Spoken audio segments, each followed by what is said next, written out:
గంగన్న గారి కుమారుడైన పి వెంకటప్ప గారికి ఆంధ్రప్రదేశ్ ఎస్టీ కమిషన్ మెంబర్గా పదవి పొందినందుకు ఆంధ్రప్రదేశ్ ఎస్టీ కులాల వారు అభినందనలు తెలియజేశారు.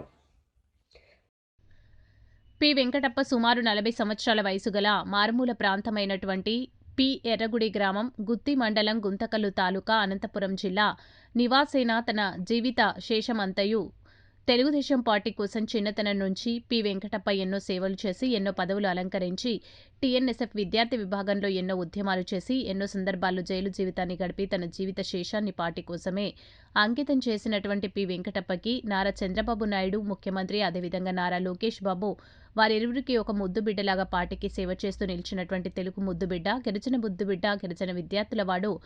దిరకులను ఎదుర్కొన్న మన గిరిజన ముద్దుబిడ్డకు ఎస్టీ కమిషన్ నెంబర్గా ఇచ్చిన శుభ సందర్భంలో ఆంధ్రప్రదేశ్లో ఉన్నటువంటి గిరిజన కుటుంబాలంతయు సంతోషపరంలో నిండిపోయినాయి. అదేవిధంగా యువకుడు విద్యావంతుడు ప్రతి మారుమూల ప్రాంతానికి తిరిగి గిరిజన కష్టాలు తెలుసుకుని వారికి అందరికీ అందుబాటులో ఉంటానని మేమందరం భావిస్తున్నాం. శ్రీ వెంకటేశ్వర స్వామి కృపతో మరిన్ని అవకాశాలు పొందాలని మేమంతయు కోరుకుంటున్నాం.